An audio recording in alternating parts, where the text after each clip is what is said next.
Si us sembla bé. Benvinguts a la sessió Resolem falsos mites del vehicle elèctric. Aquesta sessió s'emmarca dins la Setmana Europea de l'Energia Sostenible, però abans de començar deixeu-me un minut de falca publicitària, perquè segurament no ens coneixereu.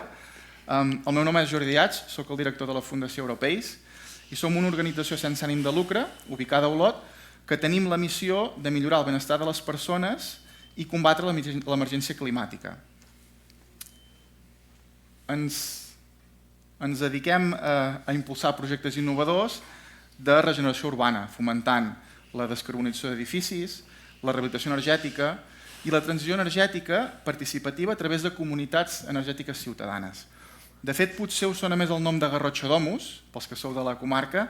Garrotxa Domus, de fet, és un dels programes que gestionem des de la Fundació i, de fet, els últims 3 anys, Garrotxa Domus ja ha impulsat més de 300 projectes de rehabilitació energètica a la comarca. Com deia, avui ens trobem aquí en el marc de la Setmana Europea de l'Energia Sostenible, una iniciativa impulsada per la Comissió Europea que té per objectiu promoure l'eficiència energètica i les energies renovables a la Unió Europea. Des de la Fundació Europeis ens sumem a aquesta iniciativa i conjuntament amb l'Ajuntament d'Olot hem decidit aquest any impulsar la mobilitat elèctrica i més concretament avui ens centrem en el vehicle elèctric, en el cotxe elèctric. De fet, nosaltres des de la Fundació a inicis d'aquest any vàrem fer un petit estudi de mercat a Olot per entendre una mica com funcionava aquest sector. I una de les coses que vàrem fer va ser enviar enquestes als principals actors del sector, i entre ells, òbviament, els usuaris finals, vosaltres. I la veritat és que aquelles enquestes van ser molt interessants, perquè feien moltes preguntes i algunes d'elles anaven relacionades amb les barreres que us trobeu a l'hora de valorar la possibilitat de comprar un vehicle elèctric. Barreres com els preus elevats, la falta de carregadors, que els quilòmetres que s'han de fer diaris potser amb un vehicle elèctric no els podré fer, dubtes sobre la seva sostenibilitat, què fer amb aquestes bateries, si són contaminants o no, si realment és la solució de futur, ara que se sent a parlar també ja de l'hidrogen. Per tant, vàrem veure interessant poder donar resposta a aquestes inquietuds, a aquestes preguntes que té molta gent i que potser fan que actuïn com un fre a l'hora d'apostar per al cotxe elèctric. A més, també en aquestes enquestes deien pensem que per impulsar el vehicle elèctric podria ser interessant explicar els avantatges d'aquest tipus de vehicle respecte als convencionals de combustibles fòssils. I també insistint en el tema de la pedagogia, d'informar la ciutadania de què va tot això. Per tant, a través d'aquests resultats vàrem pensar que podia ser interessant organitzar una sessió on justament es poguessin resoldre totes aquestes preguntes, qüestions, inquietuds que podeu tenir a l'hora de pensar si canvieu el cotxe i aneu a un elèctric.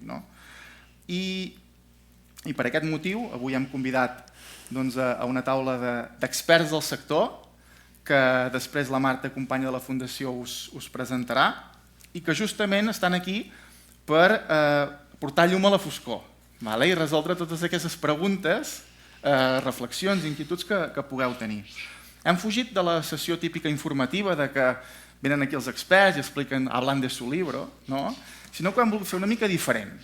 Hem volgut que sigui una sessió molt més participativa, on vosaltres, al final, sou els que decidiu el contingut d'aquesta sessió.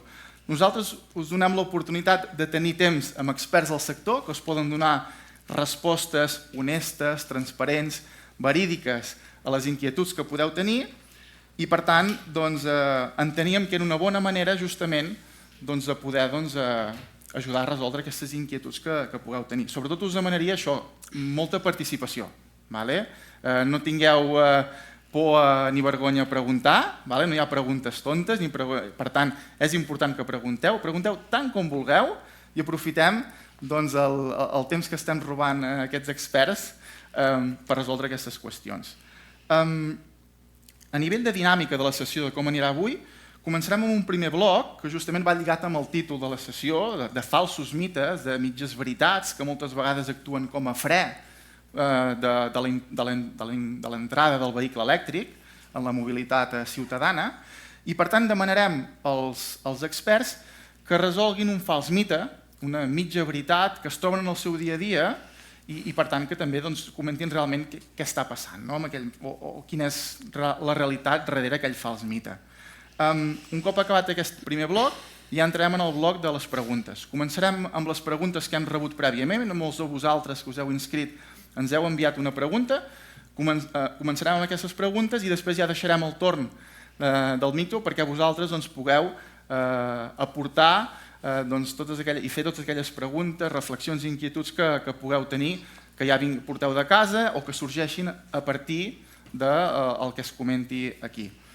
I al final, la sessió, la idea és que està previst que acabi a les 19:30, els últims 10-15 minuts els deixarem per fer una cloenda i ja està. Per tant, sense allargar-me més, deixo la paraula a la Marta Suro, responsable de desenvolupament de la Fundació Europeis, que és la persona que us introduirà els experts que ens acompanyen avui per resoldre totes aquestes preguntes i qüestions que els hi fareu. Gràcies.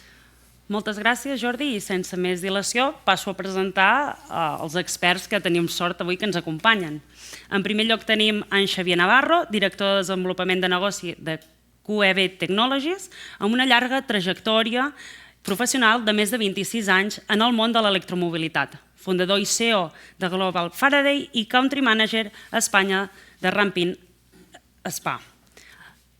Al seu costat tenim en Miquel Bosch, director d'operacions del mercat elèctric a Bessols Energia, molt immers en la transformació del sector i desenvolupant nous models de negoci.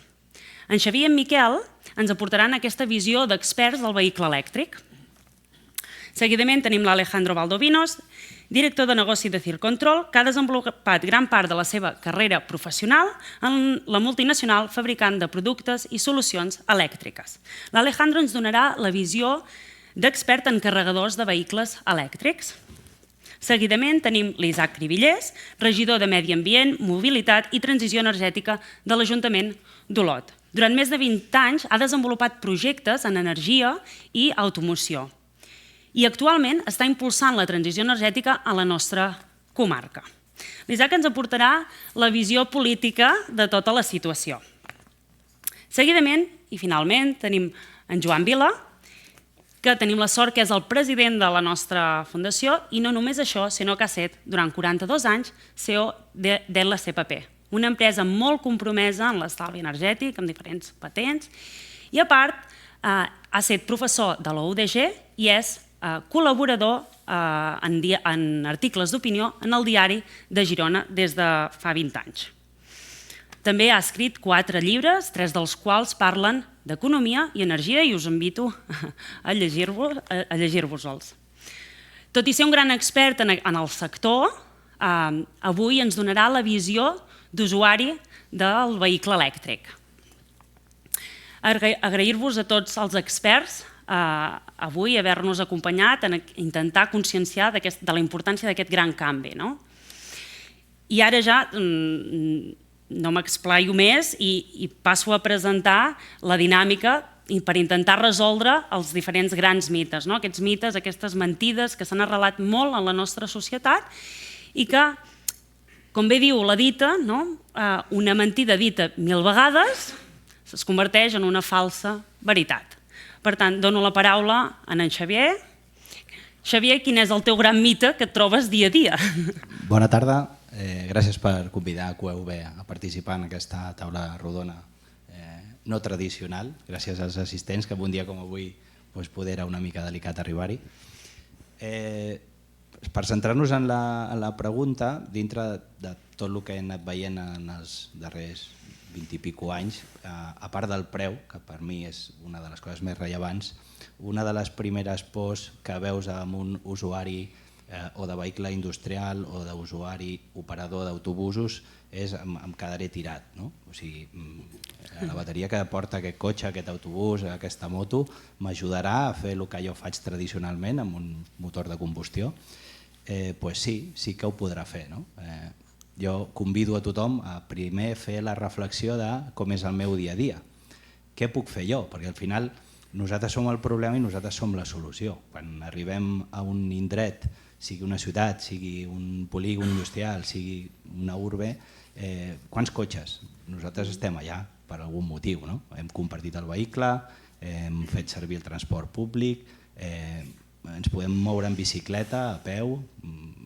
Hem de pensar primer quina és l'empremta que fem nosaltres com a individu i a partir d'aquí crear com podríem fer-ho amb aquesta dinàmica una mica imposada, tot s'ha de dir, de les noves tecnologies o mal denominades males tecnologies, perquè són bastant més de centenàries, no? L'elèctric, l'hidrogen, tot plegat no ho hem inventat abans d'ahir, sinó que ja fa temps que hi eren i ara es volen introduir en massa. És evident que hi haurà molts beneficis, en som conscients tots, però poder la gran massa de la societat no té el recurs econòmic, la disponibilitat del carregador a casa, en fi, una sèrie de barreres que se'n parlarà segurament avui i que podrem contestar. Però per mi la primera és entendre què fem nosaltres i de quina manera ens podríem moure amb aquesta nova mobilitat, en aquest cas vehicle elèctric. Per tant, podríem dir que poder la solució seria ser una mica més autoresponsables del nostre dia a dia, del nostre fer, Sí, com tota la vida, al final som persones que consumim. Fa poquet, amb una altra xerrada a Madrid i a Barcelona recentment al Saló de la Logística en parlàvem. Què fem? Les compres per internet i quantes furgonetes veiem arribant al mateix edifici durant la mateixa jornada. Hem de pensar que estem fent malament, perquè aquell vehicle és elèctric, sí, però l'atasco que tenim al carrer de que hagi vingut 10 vegades a aquell bloc és un problema. Això és una de les qüestions que hem d'assumir com a responsables també. La tecnologia no té la culpa la té l'usuari d'aquella tecnologia. Com l'utilitzem? A algun dels ponents li agradaria complementar el fals mite? Bé, per part meva, igualment agrair la invitació de Bessols en línia amb el que comentava en Xavier. Un dels grans mites que ha comentat ell també és aquest de quan li comentes a qualsevol persona per comprar-se un vehicle elèctric o perquè el tingui, és que això no tindrà suficient autonomia pel que jo necessito.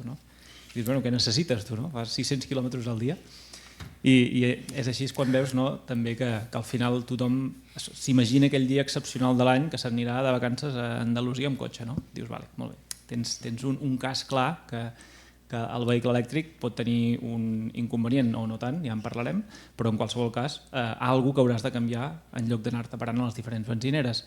Però com deia en Xavier, el 99% dels dies no fem més de 300 quilòmetres o més de 400 quilòmetres, que és suficient l'autonomia que té el vehicle elèctric per poder, diguéssim, fer la seva tasca i tornar al punt de càrrega, que normalment hauria de ser casa, i tornar a carregar. I a part d'aquesta, que l'havia comentat una mica ell, el tema de les bateries, un altre gran mite que veiem nosaltres és, ostres, i d'aquí 5 anys és que hauré de canviar les bateries, hauré d'invertir el doble del que m'ha costat el cotxe, i és, home, no. Les bateries òbviament tenen una degradació, com qualsevol bateria de les que tenim, però cada vegada s'estan allargant més les garanties i a dia d'avui estem parlant d'uns 8 anys de garantia o 160-200.000 quilòmetres perquè aquesta degradació pugui baixar al 70%. I tot i això no vol dir que llavors mori aquella bateria. Per tant, jo penso que aquest mite que al cap de 5 anys s'haurà de canviar la bateria del cotxe o llançar-lo no és tampoc realista. Gràcies, Miquel. Si algun dels ponents vol aportar... Sí?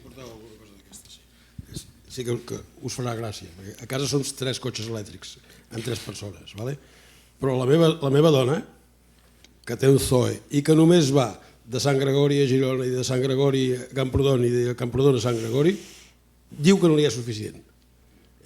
I és cultural.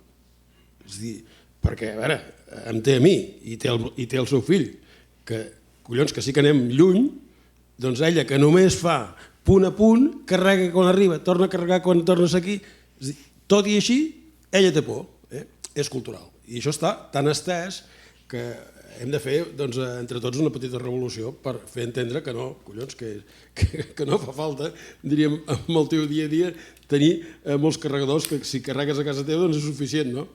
el meu fill li diu, escolta'm, carrega un dia el dissabte i s'ha acabat el problema. Doncs no hi ha collons. No. Jo he d'estar sempre al 100% perquè vés a saber què pot passar.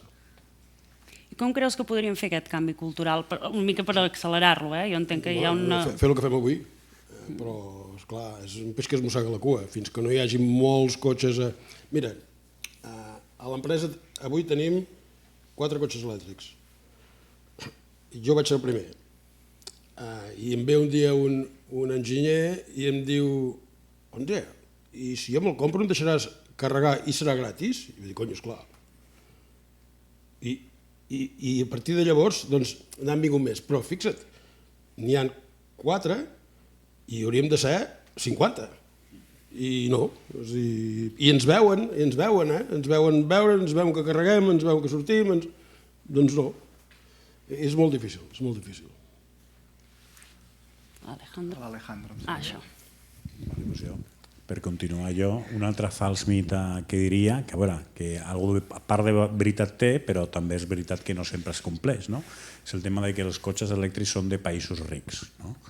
També és una de les coses que sempre s'ha comentat. A veure, jo he vist ja moltes presentacions en les quals es compara l'evolució del vehicle elèctric amb el PIB del país i amb la renta per càpita.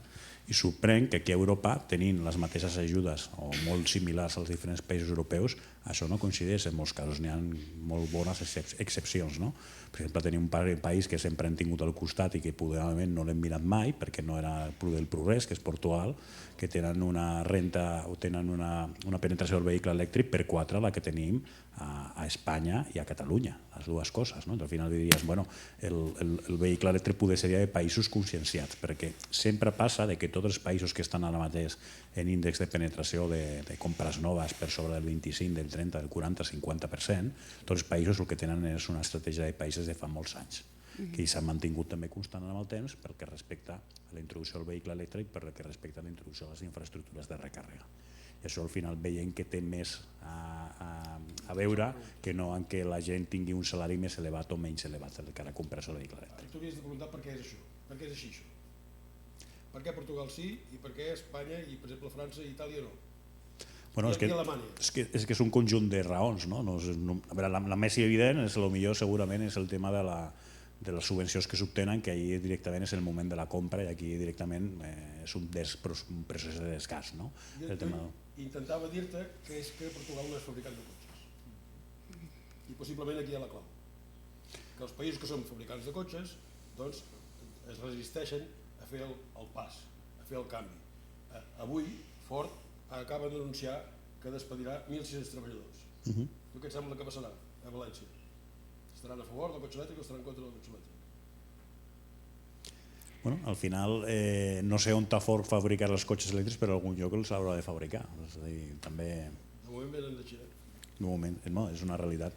I després una miqueta, ja per acabar una miqueta la constatació que jo estava comentant, al final també nosaltres, jo per exemple, una de les coses que veig molt és el tema de que, també parlant de Portugal, és a dir, des de fa 5-6 anys van crear un gran operador de gestió de totes les infraestructures de recàrrega que van provocar que d'alguna manera amb una app única ja poguessin arribar a carregar. I això des del punt de vista de l'usuari és brutal. Aquí d'alguna manera s'ha deixat d'alguna manera que es creessin silos, no? Que cadascú fes la seva guerra per la seva compte. Bé, el mite que intentaré tombar és que el cotxe actual, el cotxe de combustió, el cotxe que tots utilitzem o majoritàriament la societat està utilitzant, resol problemes que l'elèctric no. Per la vessant política crec que és un deure començar molt per la base, diguéssim que no, el públic evidentment no és infantil, però en reunions similars o en àmbits divulgatius comences a parlar del que és el vehicle elèctric, del que és les energies renovables i el nou paradigma tant de la mobilitat com de la transició energètica, i quan comences a parlar d'aquests temes te n'adones, o una de les coses de les que te n'adones és una cosa que comentàvem ara fa uns minuts abans de començar l'acte. Comprem l'energia en diferents unitats i en molts casos no sabem ni què estem comprant ni tenim facilitat per comparar-la. Per posar un exemple, doncs comprem la llenya en quilos, el gas natural en metres cúbics, la benzina en litres, l'electricitat en quilowatts hora. I diria, m'encantaria fer la juguesca de que hagi de fer un examen, no el faré, però a vegades donen ganes de fer un examen, de veure si en la societat en general aquests conceptes tenen clars, i evidentment crec que no, i crec que és responsable és una responsabilitat del sector de la política d'avançar en què el país a la següent generació surti amb certes nocions molt més clares al respecte. O sigui, que la mainada ha de sortir de l'escola amb certes nocions d'economia domèstica, macroeconomia i energia també, perquè si no sabem què estem comprant. I és una de les coses que el vehicle elèctric ens ajudarà, encara que sigui a bufetades, perquè en certa manera és a bufetades, però ens ajudarà a entendre què és el que comprem, què és el que tenim a dins del dipòsit avui en dia, que en general és 3 vegades més d'energia que la que té un vehicle elèctric en les seves bateries, i també ens ajudarà a entendre que el que tenim a dins del dipòsit, 2/3 parts més o menys se'n van a l'aire en forma de contaminant, i en canvi només hi ha 1/3 que utilitzem per moure'ns. El cotxe elèctric també ens ajudarà a entendre que cosa que fa desenes d'anys, per no dir algun centenar d'anys, que en el món industrial es té molt clar, que ens ajudarà a controlar-lo, ens ajudarà a compartir-lo, ens ajudarà a fer-nos preguntes que són molt importants per fer la transició de la mobilitat. Perquè la primera pregunta, com crec que comentava en Xavier, és una pregunta extremadament provocadora i que jo faig contínuament als meus fills i que em temen per això, que és quan em demanen alguna cosa que ja ens coneixem i demanen generalment una mica més del que seria raonable o és assolible, la primera pregunta que els faig és cal? Doncs en molts casos la primera pregunta que ens hem de fer és cal agafar el cotxe per anar de segons quin lloc a segons quin lloc? Perquè només aquest cal, amb aquella bateria, podria és un 10% menys.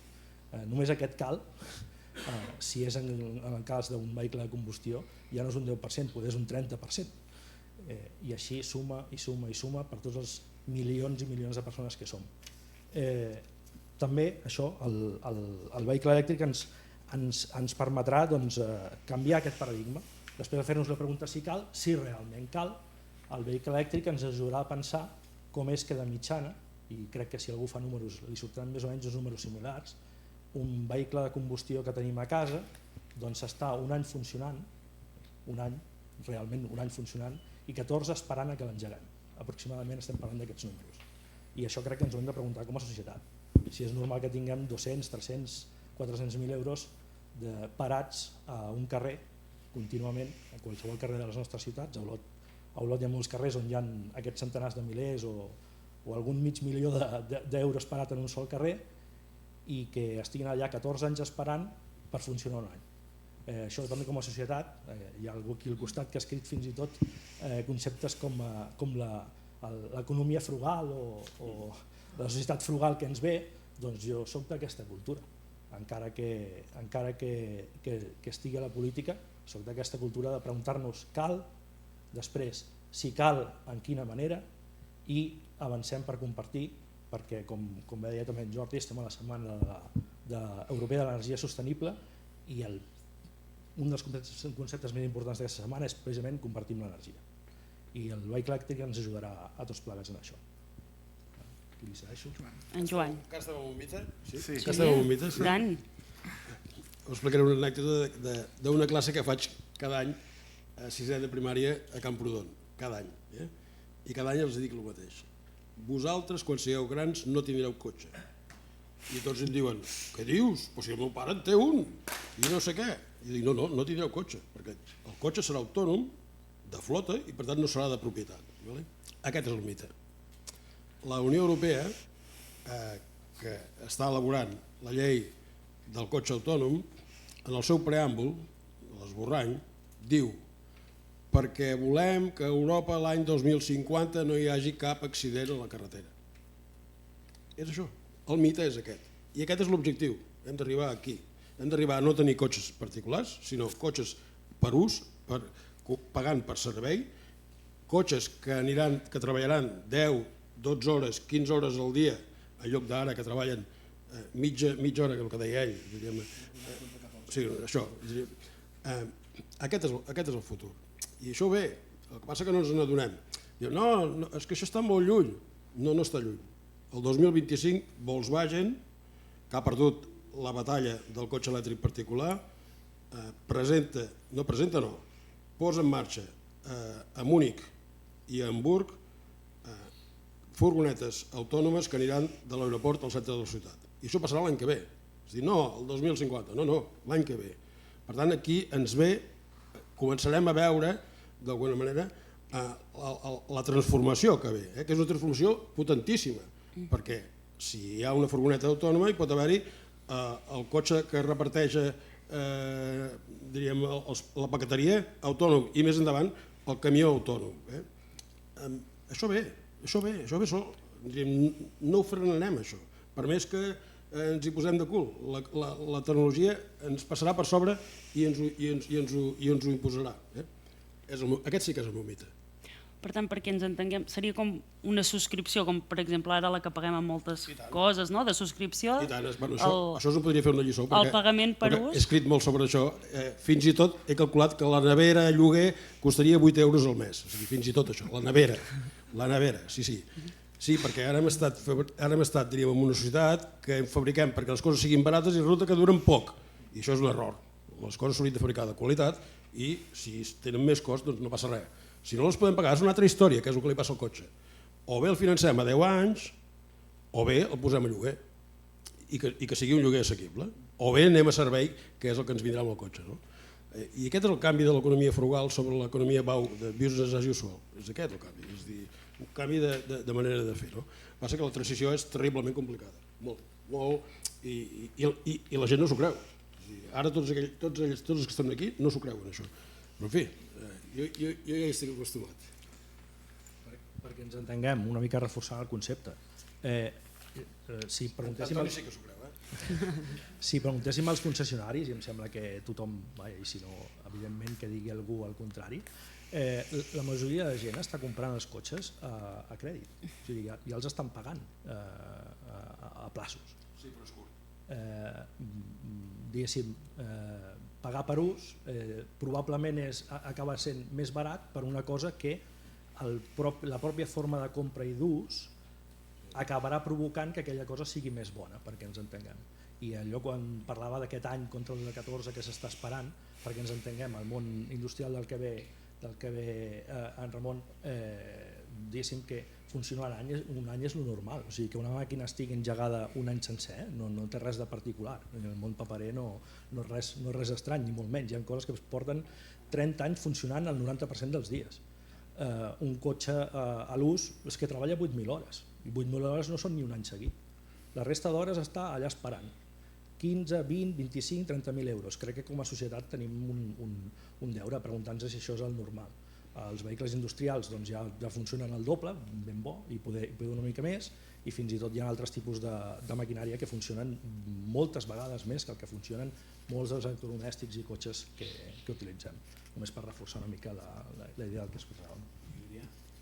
Una cosa que m'he quedat abans, que és un altre fals mite, que és el més important, que és que el vehicle elèctric crea menys llocs de feina que el vehicle de combustió tradicional, que també són les coses que s'ha dit molts i molts casos.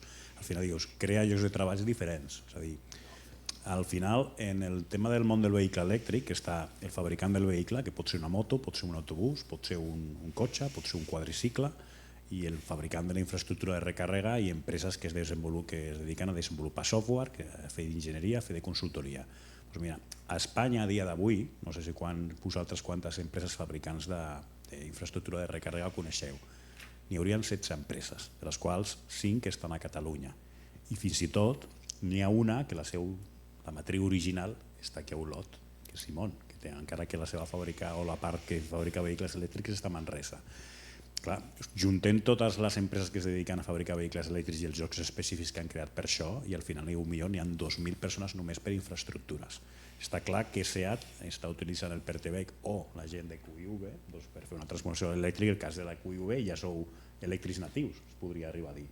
En el cas de SEAT s'estan transformant i moltes de les empreses clàssiques que hi havia de la moto elèctrica també s'estan transformant cap a elèctriques i estan sortint d'empreses noves. Al final, els llocs de treball que es creen i amb els que s'eliminen, d'alguna manera jo crec que estaríem en una paritat i segurament són llocs de treball de molta més qualitat. Perfecte. Donar-vos les gràcies, agrair-vos avui que ens acompanyeu aquí i que ens acompanyeu a conscienciar amb tot aquest canvi de paradigma del que a cada un dels fals mites jo crec que ha anat sortint com la base d'aconseguir aquesta transició. I ja dono pas a en Jordi per començar a continuar amb la sessió. Com comentàvem, ara entrarem a la part de les preguntes. Abans de deixar-vos el micro, perquè comenceu a fer preguntes, com us havíem comentat, si us heu preinscrit hi havia la possibilitat d'enviar ja preguntes per avançat, n'hem recollit 5, que les farem a continuació i després ja cedim el micro. Per tant, si us sembla bé, la primera pregunta que ens han fet és la següent. Si em compro un vehicle elèctric xinès, hi ha servei postvenda? Què em puc trobar? Funciona bé? Són confiables? Aquesta és una pregunta amb últimes preguntes. Avui és molt adequada aquesta pregunta. Sí, hi ha una notícia al respecte. Sí? Sí, si voleu començo jo, perquè conec bastant bé la situació. Com una mica de pròleg, qui ha començat a llegir ara o ja porta temps investigant sobre el vehicle elèctric, l'ús o què passarà en el futur, dir que la carrera pel vehicle elèctric Xina l'ha guanyat fa bastant de temps. Si féssim un símil, Xina estaria aquí i Europa estaria aquí i aquest gap no el recuperarem en molts anys o poder no l'arribem a recuperar mai. Les empreses estatunidenques, europees, han estat participades per empreses xineses. Això vol dir que el know-how que hem tingut aquí durant 150 anys ells l'han agafat molt bé i si alguna cosa saben fer els xinesos és copiar. Llavors tenim els Estats Units que desenvolupa coses que són molt ben parides, tenim els xinos que ho copien bastant bé i tenim els europeus que posem normes, traves, burocràcia infinita perquè no us compreu un vehicle elèctric. De fet, no us el compreu. De moment no. De moment l'heu de provar, l'heu de llogar, heu de fer usos urbans, usos interurbans i escollir aquell que s'adapti millor a les vostres circumstàncies. Les marques xineses en particular no han de ser negatives per se. Hi ha empreses com BYD que són punteres a nivell mundial. Ara arriba Omoda, que arriba a una fàbrica on nosaltres hem impulsat un espai de reindustrialització a la zona franca, a Barcelona. Nosaltres estem no participant ara com a socis, sinó que hi treballem, estem fent camions, xassis cabina elèctrics que van per tot el món, n'hem venut ja prop d'un miler entre busos i camions industrials i acabem de començar, vull dir que el vehicle elèctric arriba en massa en breu, però hi ha moltes marques xineses amb bon producte. Poder estèticament no són aquell que a mi m'agrada, possiblement aquell acabament de l'entapissat o el detall no serà com un Mercedes o un BMW, però tècnicament són vehicles molt bons.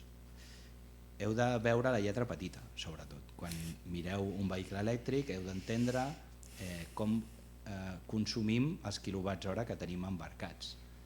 Sabeu el que és el SOC, entenc, aquí al fòrum d'avui, que és aquest percentatge de bateria, del 100% al 0. No hem d'esgotar la bateria abans d'arribar a un punt de recàrrega, sigui domiciliat o sigui públic. Entre el 10, 15, 20, depenent de la marca o depenent de la química de la bateria, seria l'òptim. Però heu de fer especialment èmfasis a revisar el que és el DOD, que significa com descarreguem la bateria durant el període de vida de la bateria. Quan us parlin de la garantia, us diran o un número de quilòmetres, igual que amb un tèrmic, o us diran un número de cicles. Els cicles es calculen des del 100% al 0, però si feu del 100 al 20, això és 0,8 cicles. Si gasteu un dipòsit o 0,8 cicles d'un dipòsit, això compteu pels 3.000 cicles de garantia que us diran i podreu pensar o treure aquella por de quants anys puc estar tranquil amb la bateria garantida pel fabricant.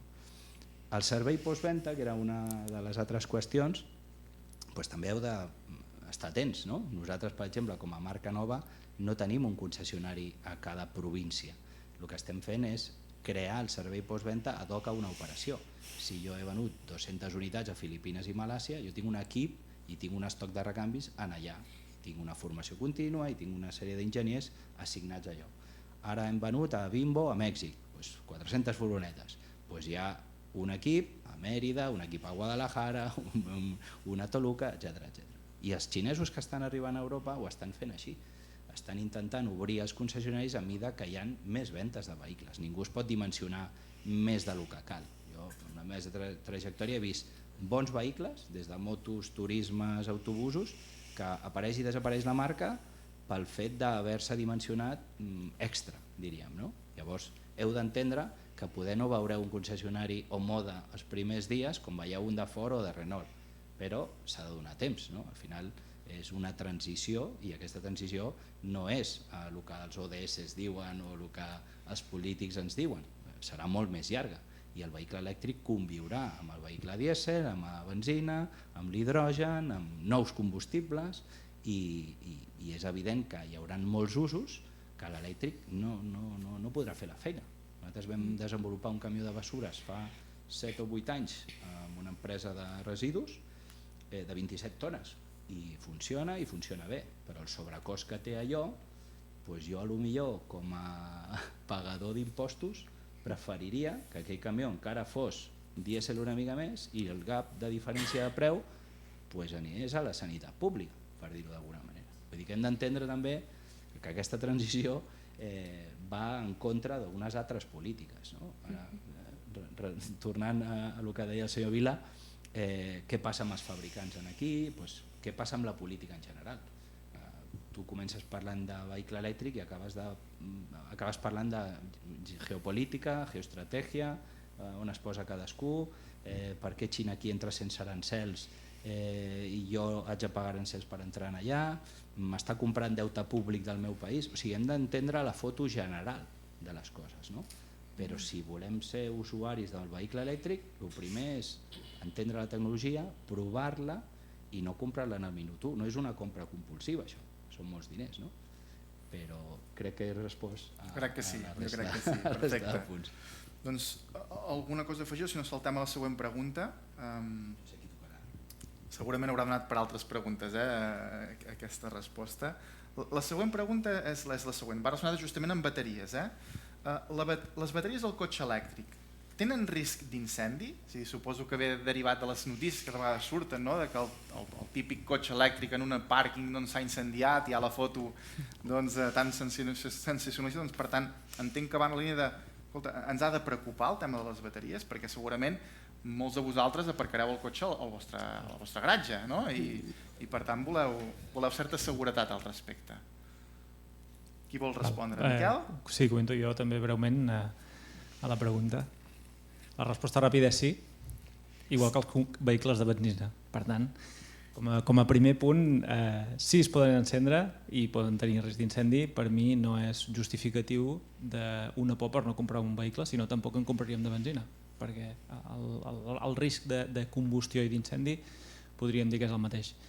Dit això, principalment hi ha dues tecnologies de bateries, que segurament en Xavier podrà extendre-ho més, però totes són de liti amb manganès de cobalt, que aquestes són les que tenen més risc d'incendi, o liti amb fosfat de ferro, que teòricament no tenen risc d'incendi. Per tant, podríem equiparar que una són, i a part les característiques són bastant similars, una serien més l'equivalent a benzina, l'altra més l'equivalent al dièsel de combustió. I només per acabar de complementar és això de dir sí, aquestes bateries amb manganès de cobalt, per tant un tipus de bateria d'aquests cotxes elèctrics tenen risc d'incendi. No us vull espantar, però aquestes bateries són les que portem tots al mòbil i segurament dormim al costat, són les que portem als portàtils i són les que portem a la majoria de dispositius mòbils. Per tant, clarament en el cotxe és més greu perquè hi ha més quantitat pot semblar més greu perquè hi ha més quantitat, però com dic, és igual que el cas de benzina, també porta les seves proteccions perquè això no passi, òbviament, i per tant, perquè no hi hagi aquesta combustió.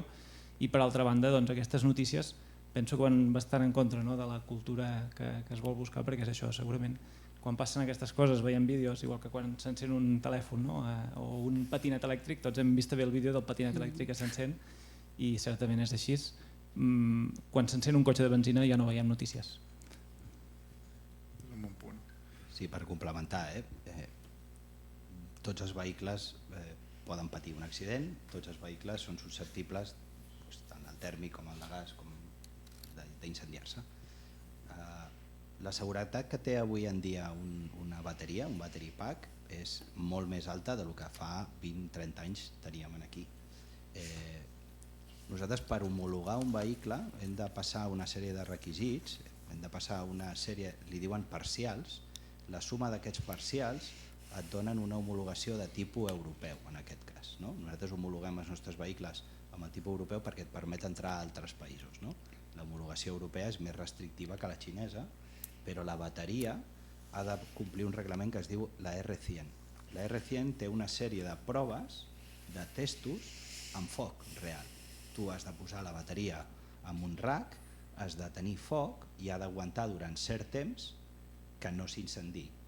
Has de tenir proves de risc elèctric, tant sobre tensió com sota tensió, has de tenir proves d'aigua, o sigui, has de tenir una sèrie de costos associats a protegir la bateria que cap fabricant se la juga, perquè si no, no pots homologar i no tens marcat. I sobretot heu de fer cura de la química de la bateria, com bé comentaven, hi ha diverses barreges, diríem, de minerals. Liti ferrofosfat podríem dir que és una, el liti amb cadmio no sé què, amb alumini és una altra cosa, hi havia piles de sodi al principi, els autobusos d'Irízar al principi feien servir bateries, són de sal, es fabriquen a Suïssa i eren molt més susceptibles d'incendiar-se que no les de liti, perquè la temperatura de treball d'aquelles bateries era 270 graus. Les bateries d'ara estan refrigerades o calefactables, s'estabilitzen 35-50 graus i donen una protecció extra. I pots fer-la servir a Andalusia o a Andorra i no tindràs cap problema. Però la por ven molt, és el que trobem a qualsevol situació. El nen que l'atropellaran, la dona que ara si és maltractada és primera plana, però potser els accidents laborals són majoritaris, però va per modes. La moda ara és criminalitzar el vehicle elèctric, que si s'incendia, que si no està fet aquí, una de les barreres o mites també seria això. Per tant, no ens ha de preocupar aquest tema en principi. Perfecte. O només que ens hauria de preocupar si volem comprar un cotxe de combustible fòssil o el que tenim a casa. Tercera pregunta, aquesta és una mica llarga, és més una frustració, crec que una pregunta, però jo crec que està bé, és interessant. Diu, la demora en més de 2 anys per cobrar les subvencions d'adquisició del cotxe elèctric i punt de càrrega és mera ineficiència administrativa o manca de decisió política per incentivar la transició? No us sàpiga greu perquè el polític sempre li toca el rebre, o sigui, no pot passar res. I ja m'avinc, o sigui, quasi soc voluntari a venir, tot i que evidentment no sigui el responsable d'aquesta situació. Diguéssim que les subvencions, fins i tot podríem preguntar-nos de la seva naturalesa, el seu tempo, efectes pràctics, el seu tempo evidentment no ha sigut l'ideal, no ha sigut l'òptim, no només en el camp de la mobilitat, en d'altres també ha passat alguna cosa similar i fins i tot podríem dir la finalitat de les mateixes en molts casos. Si és mera ineficàcia administrativa, manca de decisió política o el que sigui, jo a vegades em pregunto si realment estaven preparats per fer aquest salt. Jo crec que en Joan ha donat una mica la clau a efectes interns. Val la pena preguntar-nos quina relació podria tenir que Espanya sigui el 8è productor mundial de vehicles, que la seva indústria en general no hagi fet la reconversió a l'elèctric, en general, no dic que no hi hagi fàbriques o parts, i que l'estigui fent d'una manera determinada. Per posar un exemple, SEAT té 2 marques, no és l'únic exemple, però SEAT té 2 marques i el vehicle elèctric de SEAT va amb l'altra marca. Tot això té una certa relació. Tot això també està relacionat, per exemple, amb que avui mateix s'anuncia a la premsa que s'activen uns arancels del 38%, si no recordo malament, dels vehicles xinesos elèctrics que entrin a Europa. Tot això està relacionat. I si s'estava preparat pel que venia, no. Moltes de les subvencions estan lligades a uns programes, no només, però a uns programes Next Generation, de desenvolupament de la transició energètica, de la lluita contra el canvi climàtic. Tots aquests conceptes estan interrelacionats i molts d'ells impulsats a posteriori d'una pandèmia, cosa que succeeix aproximadament en un segle més o menys de cicle de retorn, per entendre'ns. Més o menys passa amb aquesta cadència. I probablement no estàvem preparats. No estàvem preparats i crec que encara no ho estem per fer segons quins salts. I per la part que toca, tot i que no em toqui, evidentment no em costa gaire fer-ho, a qui li hagi tocat doncs sap greu perquè probablement un percentatge de les persones que s'hi van trobar ho feien amb consciència de voler el canvi, de voler fer aquesta transició. També val a dir que amb números ben fets és probable que molta de la gent que hagi demanat i fins i tot rebut ajuts per posar plaques fotovoltaiques a casa probablement les hauria posat igualment encara que no rebés 2 o 3 o 4.000 euros d'ajut i bastant probablement bastants vehicles elèctrics, i ara estic fent d'advocat del diable, si m'ho permeteu, però bastants vehicles elèctrics de prestacions i preu elevat, estic parlant de 40, 50, 60, 70.000 euros, 80.000 euros de preu de compra, de preu d'adquisició, és bastant probable que aquella persona no necessités gaire ajuts per comprar-se aquell vehicle o una prestacions allò just inferiors a aquelles. Havent fet d'advocat del diable s'accepta l'esmena i toca el rebre. Jo hi afegiré alguna cosa més. A veure, aquests fons venien tots dels Next Generation, i aquests fons s'entreguen a canvi de fer deures estructurals a l'economia espanyola. Per tant, el que passa sovint és que Brussel·les no entrega el diner perquè no s'han fet els deures. Ens passa avui, hi ha 10.000 milions que estan pendents d'entrar i no entren perquè tenim una senyora aquella que ha dimitit de Sumar que d'alguna manera entorpeix fer segons quins canvis estructurals amb l'assegurança de l'atur. Però sí que és cert que ens ha enganxat amb poca administració, o sigui, amb una administració insuficient per tramitar tot això. I una cosa que és també culpa d'Europa, que és tremendament garantista. A veure, que et demanin quin número de sabata calces per quan compres un cotxe, collons, sembla que no té sentit, no? Doncs està passant, és a dir, no es demanen el número d'això, però realment és increïble el control que l'administració vol fer de forma garantista, sense veure que és més car fer aquest control garantista que no pas no fer-lo. És a dir, al final resulta que anem en direcció contrària. Però bé, hi ha el que hi ha, tenim una administració que és d'alguna manera per se ineficient, només Hisenda és eficient, la resta és del tot ineficient i no sé per què no copien a Hisenda, perquè collons, si Hisenda és intel·ligent doncs els altres també podrien ser, no? I és el que hi ha, i això no ho arreglarem sense fer una revolució de l'administració potent.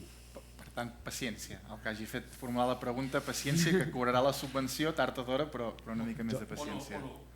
Jordi, dos detalls. En Joan té edat i coneixement per citar Hisenda. Hisenda té un avantatge, és que treballa amb números i des del primer dia. La resta encara estem formant-nos. Tant és així que no sé si mai us heu fet la pregunta d'on han sortit els fons Next Generation, tenint en compte que l'any abans que s'aprovessin tots estàvem a casa produint bastant menys. Doncs suposo que la resposta, hi ha molta gent avasada que la tindrà, i és que probablement hàgim donat a la maquineta o a l'ordinador o al que sigui. El Next Generation no. El Next Generation no ve de la maquineta s'ha fet anar, s'ha doblat, el que feien a la maquineta que dius tu. Un minut, Joan, és que estem derivant el... Però justament els fons Next Generation és un crèdit, algú m'ha explicat de Singapur, o sigui que ha vingut de Singapur, és un crèdit internacional que s'ha de tornar. És a dir, no forma part de la política monetària del Banc Central Europeu. És un crèdit internacional, algú ho ha explicat que venia de Singapur, però és un crèdit que s'ha de tornar. Per tant, que no són a fons perdut, s'han de tornar.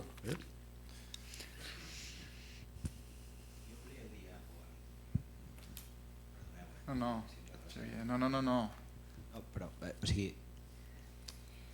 no sé si parlo com a representant de la meva empresa o a títol personal, però crec que la tecnologia hauria d'estar per sobre de que s'hagués de subvencionar. O sigui, hauria de demostrar que allò és eficient, però aquest ramp-up és necessari. O sigui, ara tenim ordinadors portàtils a 200 euros o 150 euros i valien 1.000 i pico no fa tant. Doncs amb el vehicle elèctric passarà, però fins que no hi hagin uns quants milers de vehicles més o milions de vehicles més, doncs no serà possible, no?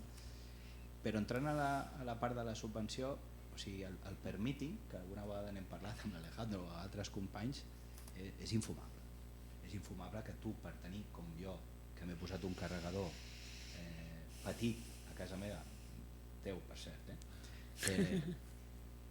hagi d'esperar-me 2 anys a tenir l'ajut. O sigui, com bé dèieu, gràcies a Déu no em faria falta aquest ajut, però volia conèixer de primera mà el que els meus clients o les institucions que ens compren vehicles o carregadors han de patir, no? I no pot ser. O sigui, les administracions jo crec que sí estan sobredimensionades de personal. El que passa que no hi ha tècnics que sàpiguen del tema. Et demanen informació que no seria necessària. Et demanen unes justificacions bastant tremendes. I sí és cert que s'ha d'auditar, perquè hi ha hagut molt d'aprofitament de moltes ajudes durant molts anys, no? Però s'hauria de tocar una miqueta més la tecla de l'ajut. Perfecte. No, al revés, està bé. Queden 2 preguntes i passem al micro. Potser demanaria, està molt bé, tots abreugir una mica, ratllar una mica més la resposta, però si és possible. La següent pregunta és, la infraestructura actual està preparada per suportar l'augment significatiu de vehicles elèctrics? Ens ha de preocupar això que comentàvem abans, no? De dir, ostres, jo vull anar de vacances o em vull desplaçar amb el vehicle elèctric i necessitaré carregar-lo pel camí. És a dir, tindré problemes per poder trobar aquest punt de recàrrega? Però entenc que parla de nivell de punts de recàrrega, jo crec que quantitat de punts de recàrrega. Jo crec que... Exacte. Sí. Hi ha 3 derivades. Sí, passo per les dues, però una és més per l'Alejandro. A nivell de punts de recàrrega, jo crec que a dia d'avui sí. O sigui, completament, en Joan ho ha explicat també abans i segurament pot aprofundir més. Segurament fa 5 anys no era tan fàcil, a dia d'avui està, penso, la infraestructura de recàrrega suficientment bé com perquè no tinguem por a trobar un punt de càrrega per poder sobreviure. Però Miquel, la xarxa està... Ara anava aquesta. No sé si anava també per la part de xarxa. Si la xarxa de dia d'avui està preparada per absorbir tot el que ha de venir. Avui no. Però avui no hi ha problemes de congestió. O sigui, a dia d'avui la xarxa està més que sobredimensionada per al que avui se li demana. Però està clar que en els propers anys ha de venir un reforç important de la xarxa, una mica igual que el cas dels concessionaris xinos, no? I dels seus punts de servei postvenda. A mesura que vagin incrementant aquestes necessitats de demanda s'haurà d'anar reforçant la xarxa. Això és obvi perquè ho han comentat antigament abans. La densitat energètica que necessitarem ara elèctrica no en som massa conscients amb el que utilitzem a nivell de gasolina, no? Però qualsevol de nosaltres, entenent que som ciutadans d'Olot i fem uns 15.000 quilòmetres l'any, segur que fàcilment, si no treballem a Olot, cada cotxe que instal·lem a la nostra casa tindrà un consum de, com a mínim, igual del que consumeix la casa a dia d'avui. Per tant, si tenim 2 cotxes, el consum d'aquí 10 anys serà el doble del que tenim a dia d'avui. Per tant, tinguent una mica aquesta simplificació, però que cada cotxe consumeix el que consumeix tota la casa durant l'any, ja ens podem imaginar que la xarxa òbviament no està preparada, no? Qualsevol zona residencial no està preparada perquè hi hagi el triple de vivendes i és una mica el que passarà amb el cotxe elèctric. Per tant, òbviament tot això s'haurà d'anar fent el reforç de xarxa i anar invertint en xarxa, que està previst, però a mesura que sigui necessari. Tampoc tindria sentit a dia d'avui perquè tampoc sabem on serà necessari.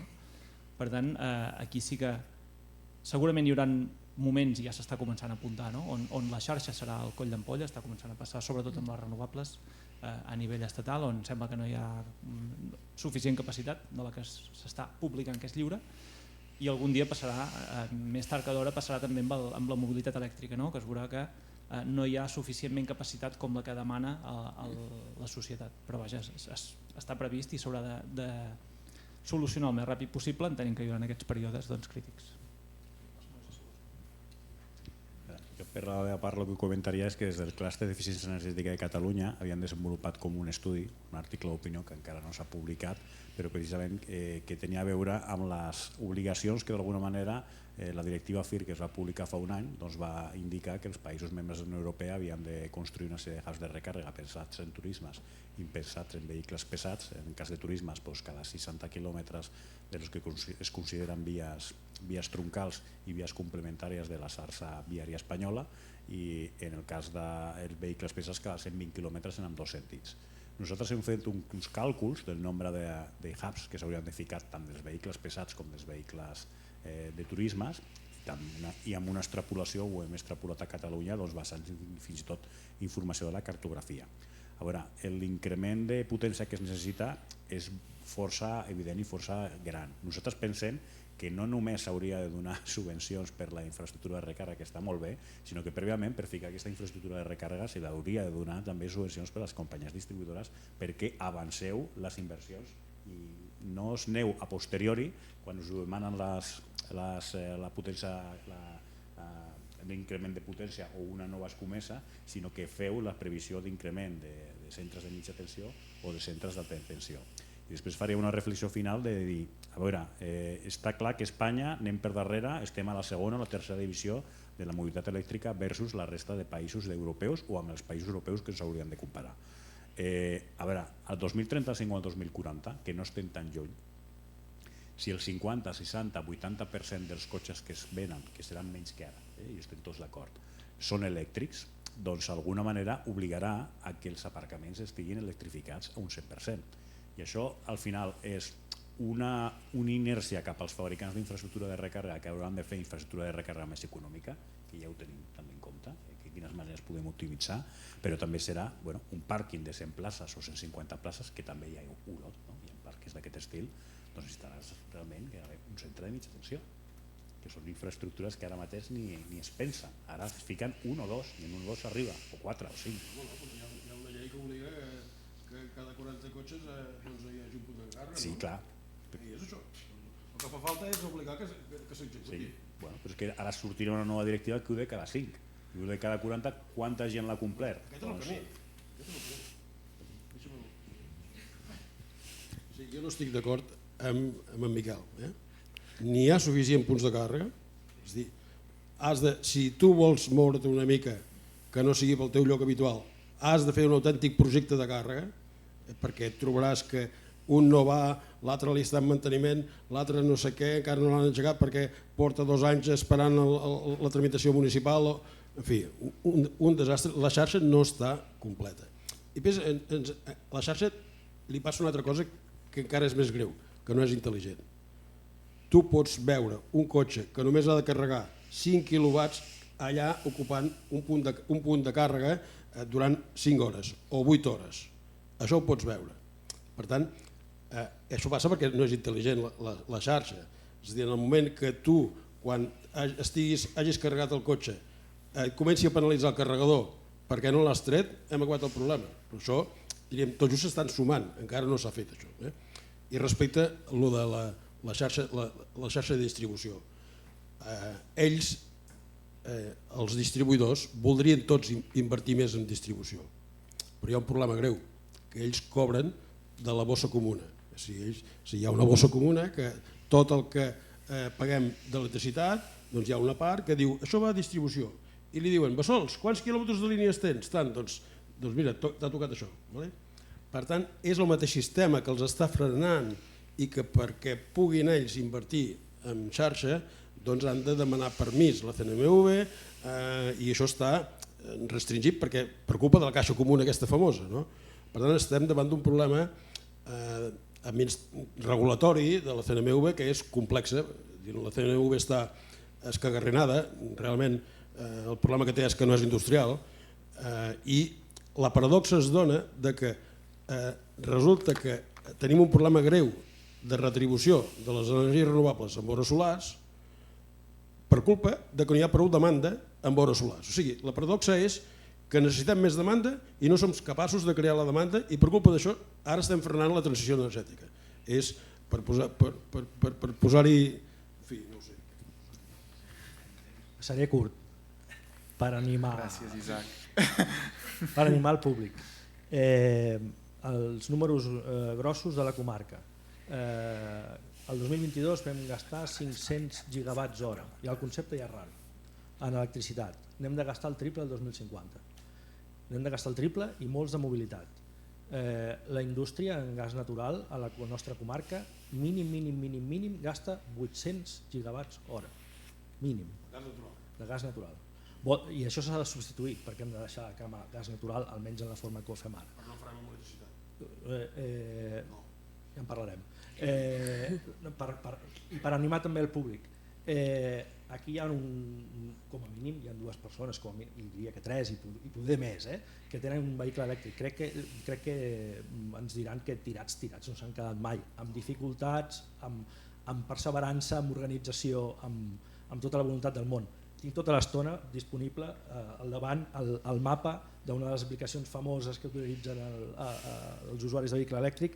És evident que si mires al voltant de Barcelona hi ha milers de punts de càrrega, si mires al voltant de Madrid hi ha milers de punts de càrrega, si mires al voltant d'Olot, de Girona, de Berga, de Manresa, més aviat Manresa que Berga, més aviat Terrassa i Sabadell que no pas Manresa, doncs estem parlant de centenars de punts de càrrega, alguna desena llarga de quilòmetres.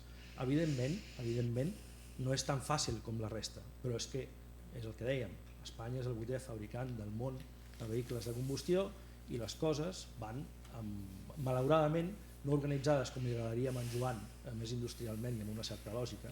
Fins i tot, en lloc de carregar els cotxes, podríem, en un món ideal i estandarditzat, canviaríem la bateria i en 2 minuts sortiríem corrents, però no és així. Per la part de l'administració, evidentment, es farà el que es pugui en l'àmbit local, que és el que em toca, perquè la cosa entri en una lògica més de facilitar a l'usuari de la nostra ciutat que es pugui comprar el vehicle no depenent de carregar-lo a casa, que ara mateix és el que ho té més fàcil, el que el pot carregar a casa. Perfecte. Passem a l'última pregunta que ens havien arribat. Intentaré, insisteixo, em sap greu, una mica més si és possible, la veritat és que no tindrem temps després que puguem formular preguntes aquí en directe, que seria interessant. Última pregunta, com s'amortitza el sobrecost del vehicle híbrid enxufable? Em prendré la llicència que hagi fet la pregunta de reformular-la, si creu que no anava en la línia que volia, que la torni a fer després en el torn obert. Jo crec que la pregunta va més en la línia de, en general, hi ha aquest missatge, cert o no, ara veurem, que el vehicle elèctric és més car. Llavors, dintre del paquet global de compra i operativa del vehicle, és a dir, això és així? És a dir, el vehicle elèctric és més car o no respecte al de combustible fòssil? Qui vol contestar? Sí, intento ser ràpid. Per mi el vehicle elèctric té el gran inconvenient de la inversió inicial. Això és així, no? Tens una inversió inicial molt més alta, hi hagin ajudes. Imagino aquí que no hi ha ajudes. Però jo crec que el vehicle elèctric és molt més barat que el de combustió. I ho dic amb la meva experiència, els meus càlculs directes per al meu cas. Jo vaig fer un càlcul on amb les previsions del preu d'energia del futur, que és similar al d'avui, bàsicament vaig extrapolar el d'avui, i el mateix cost de benzina, amb 150.000 quilòmetres estalvies uns 10.000 euros, només de combustible, que és una mica la vida útil que li puc suposar en 10 anys. En 10 anys faré uns 150.000 quilòmetres, o 200.000, però amb 150.000 quilòmetres recuperaré 10.000 euros. Evidentment, aquí a l'expectativa dels preus, però ja és un valor bastant important. I això sense anomenar, i ja no vaig ni comptar, tot el que m'estalviava de les reparacions. Un vehicle elèctric, que això volia anar una mica també en línia del servei postventa. Òbviament el servei postventa és important, però hem de canviar també una mica la mentalitat del cotxe de combustió, que segurament no s'ha de portar cada any a reparació, perquè bàsicament el vehicle elèctric hauràs de canviar pneumàtics, això t'ho farà qualsevol mecànic, frens, que per altra banda es gasten molt menys perquè regenera, i llavors els filtres de l'aire, que també t'ho pot fer el mecànic, però la reparació, el manteniment és molt obvi, òbviament, si no hi ha problemes addicionals, però el normal ha de ser molt inferior al d'un vehicle de combustió que tots coneixem el que ens suposa. Faré un comentari només, però 10 segons. Si treballes a la meva empresa o l'empresa del Joan, encara més de 10.000 euros, perquè si ens ho donen gratis, doncs perfecte. No, el que es diu el TCO, no? Tot el cost ownership, no? Que t'ha costat això durant la vida útil del vehicle, és fàcil calcular-ho, però ningú ho ha fet mai amb el dièsel. I se li exigeix a l'elèctric una eficiència que la té, però encara més majúscula. No? On tenim el cost més gran és en la bateria. I ja hem dit abans que és bastant segura, per no dir molt segura, i que a sobre no l'hauràs de canviar en la vida útil del vehicle. Segurament 10 o 12 anys l'aguantaràs amb tots aquests cicles. No? Però també us heu de fixar, quan parlàvem abans de la usabilitat del vehicle, ara ja parlem de TCU, tot el cost quan tu l'estàs fent servir. Que si tu, en comptes de pensar en la compra, penses de com l'utilitzo compartint-lo, doncs el cost evidentment és molt inferior a un tèrmic que té moltes més peces movibles, corretges, olis, etc. Perfecte. Joan, i després donem pas, que pobres segur que tenen preguntes i no els podran fer al final. Ja sabeu que final. m'agrada posar-hi números. Suposant un cotxe de gasolina que gasti 6 litres 100 quilòmetres i un cotxe elèctric que gasta 16 kWh per 100 quilòmetres, jo porto una mitja de 12,4, suposem que sigui de 16, la diferència és per 30.000 quilòmetres l'any, 2.520 euros el cotxe de combustió i 960 el cotxe elèctric. Heu dit, diríem, taller. El taller li podem posar quasi bé un 0 com una catedral. Però és que és molt gruixut. És a dir, jo porto des de l'any 2004 un Prius, 10 anys, 8 anys, i després un Ampera. Les meves rodes duren 90 i pico mil quilòmetres. Per què? Doncs perquè el meu estil de conducció s'ha habituat al cotxe elèctric. Per tant, he deixat de ser agressiu, per tant, les rodes tenen una vida tremendament més llargues. Pastilles de fren existeixen, discos de fren existeixen. És a dir, tot el que hi ha en un cotxe elèctric, tot el que hi ha són escombretes, el filtre d'aire que entra i, cuidado, soft. El soft sí que sempre hi ha manteniment, és a dir, com a mínim has d'anar a fer un reset perquè segur que hi ha algun problema del soft que falla, però és que no té més, rodes, escombretes i filtre d'aire, no hi ha més. També, molt curt i només dient números. El cotxe de casa no és per 1,2 persones com la mitjana d'ocupació del vehicle que hi ha en general per l'usuari habitual. Pensem-ho també. Crec que el vehicle elèctric ens ajudarà a fer molts números. Estem utilitzant el cotxe per 1,2 persones, o sigui, 1 tona i mitja, 2 tones per això. El cotxe de casa porta només en gasoil més de 18.000 euros consumits. No em va costar 18.000 euros, em va costar menys. El cotxe de casa en manteniment al servei oficial porta més de 5 i 6.000 euros gastats. O sigui, si sumem les dues coses, he pagat el cotxe, jo us ho puc dir ara, aproximadament 2 vegades respecte al que va costar la seva compra. El cotxe elèctric ens ajudarà a fer els números i els números surten, no tinc cap dubte.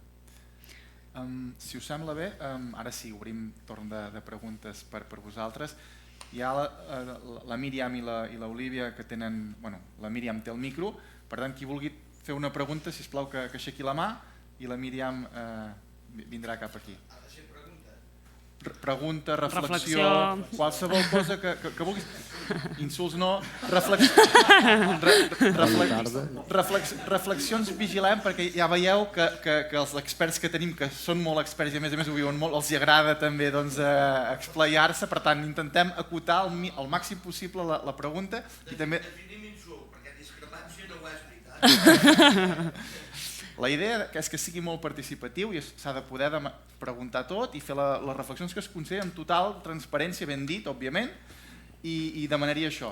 Sobretot, intentem ser una mica breus perquè és que tenim el temps just, la veritat és que són les 19:13, hauríem d'anar tancant, no tancarem ara perquè jo crec que hem de deixar pas a les preguntes, que ara és la part també molt interessant i per tant, primera pregunta. Molt bona tarda, se'm sent? Sí. Més o menys? Val. Jo veig que heu anat donant moltes voltes, no sé si ha de venir, per exemple, el flautista de Hamelin per fer una conversió en general, però suposem que allò que dèieu, que d'aquí uns quants anys hi haurà molts més cotxes elèctrics, que us fa por parlar de la paraula nuclear, perquè com s'alimentaran si no? No fa por. És només això. Endavant. No som tan verds. També, el que us deia, aquests números de la comarca són reals, confirmats per avui mateix, tot i que hi hagi una part dels números que tenen una certa confidencialitat a efectes estadístics, però d'aquí al 2050 a la comarca hem de triplicar el consum elèctric, triplicar-lo. I, evidentment, ni la generem, aquesta electricitat, ni la generarem a la comarca, evidentment, és així. Però també és veritat que d'aquí al 2050 hem de més que multiplicar per 10 moltes de les instal·lacions de renovables. Ara mateix, de l'ordre del 30% d'energia del país la fan les nuclears, perquè senzillament van al 100% el 90% del temps de l'any. Ja no hi estan parant ara. Però perquè ens entenguem, és molt bona pregunta i el cotxe elèctric també ens ajuda a fer aquest número, perquè aquest número és així. Hem de fer aquest salt, hem de cobrir totes les teulades del país hàbils amb plaques solars, totes, ni així en fem prou. Hem de cobrir de l'ordre del 2% del territori de Catalunya, de l'ordre, no la xifra exacta, ja la sabrem, però és de l'ordre del 2% del territori de Catalunya amb plaques solars, perquè si no l'altra alternativa és que ens passin, per exemple, que ens passin més línies d'alta tensió venint d'altres llocs. I no tenim moltes alternatives més perquè llocs amb vent com l'Empordà no en tenim 15 a Catalunya, en tenim 2 o 3. El 2030 està previst que comencin a tancar progressivament les 7 centrals nuclears. La meva opinió és que passarà abans del 2030. I no passarà perquè sigui el govern que obligui a tancar, sinó perquè els propietaris de les centrals nuclears les hauran tancat perquè no són rentables. I això ja s'ha vist aquesta primavera i ho tornarem a veure segurament a partir de setembre. És a dir, hi ha un problema d'incompatibilitat entre l'energia renovable i l'energia nuclear, perquè l'energia nuclear no és flexible i l'energia nuclear no aporta quan l'energia renovable no genera, aporta sempre. Per tant, si aporta sempre, no és flexible. Les dues, jo fa molts anys que ensenyo això, les dues jo les dic que són rígides i per tant es fan nos entre si. Ens fan falta energies gestionables, energies que puguem aportar i treure a voluntat. I la nuclear avui no ens serveix. A veure, dit això, hi hauria una solució, que és que la nuclear produís electricitat per generar hidrogen per després ser gestionable. Després això ens porta a un altre lloc, ens porta a un problema de rendiment energètic i ens porta a un problema de preu, que és un altre problema. Per tant, avui aquesta solució, que podria ser una, avui per avui no està a l'abast de ningú i no hi ha ningú que estigui fent projectes amb aquest abast. Donem pas a un altre, si us sembla bé. Molt ràpid. Haurem de fer com els debats polítics, que ara n'hem tingut molts últimament, al final no portàvem cronòmetre. No m'agrada especialment la política, però interactuo amb la política i en molts països i jo crec que és un atras no utilitzar l'energia nuclear. O sigui, volem certament omplir de plaques solars inclús el terreny agrícola, com ha passat fa poc? Jo crec que no. Volem molins de vents, com jo quan vaig a Gran Canària, que els avions han de fer un giro estrany per aterrar? Això ja existeix, és França. Això ja existeix, és França. Sí. Bueno, què ens ha passat ara amb l'energia quan els gasoductes ha passat el que ha passat o l'energia no podia ser? No podem ser tan verds i Pakistan fent teixits de colors i embrutant els rius i l'altre contaminant com Xina i tal. Ho hem d'aprofitar tot. volem estar al primer món o volem ser una mica el 5è o el 6è país d'Europa? No hem de criminalitzar la nuclear. Això ja existeix, es diu França. No vull tallar el debat, Jo crec que podríem estar aquí hores i hores i després, si voleu, ens podem quedar una mica més inclús. Dona per una altra sessió, molt donem interessant aquest debat. Si us sembla bé, donem la paraula. Hi ha algú més que té ganes de formular alguna pregunta, que al final estem aquí per vosaltres? Jo aquí mig que volia fer un discurs. Això mateix. No, a veure... Se'm sent? Sí. Vale. El preu s'acostuma... Hi ha una tendència a dir que un preu elevat és car i no funciona així, almenys per mi les coses funcionen de que la relació qualitat-preu és el que marca si és car o no. El cotxe elèctric no és car, és un preu elevat però no és car, almenys per mi. Més quan hi ha les ajudes que hi ha, difícilment que hi ha, si arriben, que deia en Joan, perquè en aquest país tot pot passar, com va passar en Bànquia, les ajudes d'un 15 o un 20% per un vehicle, que són 7.000 i pico d'euros, poques... Més de 7 no, 7. Bueno, els pobles petits tenim un avantatge... No, 7. No, 7.700. Els pobles de menys de 5.000 habitants tenim un plus. Poques vegades aconseguirem aquestes ajudes. La durada, jo soc profà amb la matèria, encara que tingui un cotxe des de fa un any, soc profà i mai havia sentit a dir això dels cicles, que es compta per cicles el consum de la bateria. Els concessionaris, sí que és cert, com deies, Xavier, que s'ha de llegir la lletra petita. Els concessionaris et diuen 7 anys, 8 anys, tants quilòmetres, sembla molt bé, però clar, això depèn de cada persona. Si és la dona d'en Joan, que fa pocs quilòmetres, molt bé, però si és com jo, que en un any he fet 47.000, em sembla que no em durarà 7 anys de garantia, ni de lluny. I menys ara quan sento que això del cicle, no sé si ho he entès bé, però que una càrrega completa són 8 cicles, bueno... O sigui, una descàrrega completa sí. Comptabilitzaríem un cicle, però com que no arribem al 0, doncs 0,7, 0,8, depèn com descarreguem. I els cicles, quan et diuen com és la garantia d'aquella bateria o el cotxe, et diuen 2.500 ciclos de garantia. Això vol dir que 2.500 vegades que faci això, buidar-ho i omplir-ho, et comptabilitzarà. Però moltes vegades fas recàrregues parcials, recàrregues d'oportunitat, que si estàs al 20 arribes al 60 o al 80. No acabes de fer un cicle, però el BMS del vehicle... La senyora d'en Joan. I segurament la senyora del Joan conduirà molt bé i potser un altre usuari que és molt agressiu, la bateria la gastarà més ràpid. Dos usuaris amb el mateix vehicle no tenen per què consumir el mateix, igual que amb el tèrmic.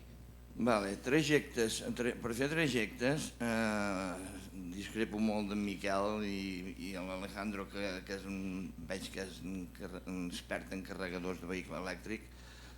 No és que no n'hi hagi, sí que n'hi ha. Dius que no n'hi ha. N'hi ha i molts n'hi ha. N'hi ha sobradament de moment pels vehicles que hi ha.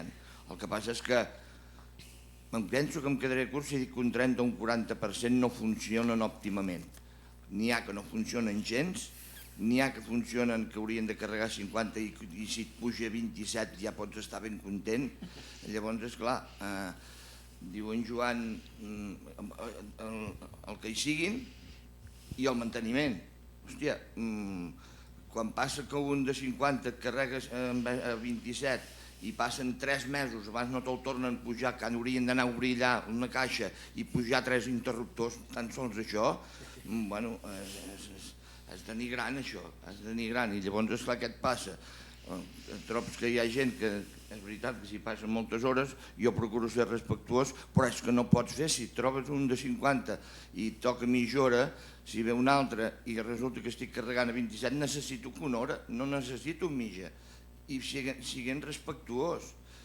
El tema és aquest, no és que no n'hi hagin, és que no estan ben cuidats, el manteniment és fatal, n'hi ha suficient però el manteniment és fatal. I finalment ja heu parlat de la xarxa, si donarà abast o no donarà. Hi ha una cosa molt important, una cosa és la Garrotxa i l'altra cosa és Barcelona Metròpolis.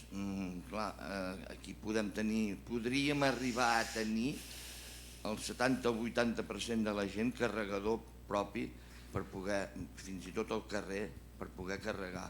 A les metròpolis, en les urbes, en les grans ciutats, això és impossible. Poder un 10% dels vehicles ho poden aconseguir, però tots aquells que dormen a fora, no sé com es podria solucionar això. Faroles, això existeix. Sí? Carregat, doncs m'agradarà saber la resposta perquè... Jo ho he vist a Amsterdam, aquí a Espanya està a València, carregadors que estan enganxats a les faroles. Fantàstic, fantàstic. Algú vol aportar la reflexió? Sí, gràcies. La reflexió, poder només hi hauria una pregunta, que transformaré l'explicació que he fet en pregunta. Per què collons hi ha aquest tan mal funcionament de manteniment dels carregadors? Pregunta concreta, està bé. Abans de respondre a la pregunta concreta, que em sembla que en Miquel es presenta voluntari, a Olot tenim la sort, o no, o dissort, que encara tenim carregadors públics municipals i tal com funciona el servei, de fet rebo consultes com a regidor, rebo consultes quasi al mòbil demanant-me què passa aquí, què passa allà, perquè estem en aquest estadi, estem en un estadi inicial i en una ciutat que té una dimensió humana i això aquest cas es pot donar. I sí, es donen certes circumstàncies no desitjades en quant a la disponibilitat. Com ja deia abans, torno a reiterar, el vehicle elèctric ens ajudarà molt a entendre què hem fet durant tota la nostra vida i fins i tot què ha fet la generació anterior amb moltes coses que fins ara crec que ni ens havíem plantejat. En més d'un cas li he hagut d'explicar directe o indirectament a l'usuari que demanava que en realitat el seu vehicle no es pot carregar a la potència que ell es pensa que es pot carregar. Ho he hagut d'explicar. Que es pensava que podia carregar-lo a un ritme que el cotxe no està preparat perquè es pugui carregar i per tant les hores que compta no és així, no són les que comptava. També que aquest ritme de càrrega, i els tecnòlegs ho confirmaran o em desmentiran, també depèn precisament de l'estat de la bateria i del tant per cent de càrrega de la pròpia bateria. O sigui, tot això el vehicle elèctric ens ajudarà a fer aquestes reflexions i entendre aquests conceptes, que les coses no són 2+2, que fins ara era bastant 2+2, però amagant-nos coses. Entre altres coses, perquè per tindre una idea del que se'ns estava amagant, estem comptant tota la vida el manteniment d'un cotxe en quilòmetres, quan en el món industrial ningú treballa en quilòmetres, es treballa amb hores de funcionament. I a partir d'aquí tot es capgira. Miquel, però deixa'm fer una pedagogia. Sí, Miquel, passa el Miquel. Una cosa pedagògica. Quan tu engegues el cotxe, el cotxe li pregunta al carregador a quina potència pots carregar? I el cotxe li diu, puc carregar a 7 quilowatts, o a 20, o 50 quilowatts. I li diu, i quina capacitat tens? I el cotxe li diu, necessito tant. I així, després de fer aquesta comunicació, engega que sents clac, és quan engega la càrrega. Aquesta comunicació existeix sempre per ser entre el carregador i el cotxe, sempre. I tot això funciona i els nostres fills ho tindran claríssim. Espero. Són semi-intel·ligents, perquè el que deies tu, aquell cotxe que està enxufat allà i no para No, però jo he vist un carregador d'Endesa que ja m'ha avisat que si no el travia a cap de no sé quants minuts em penalitzava.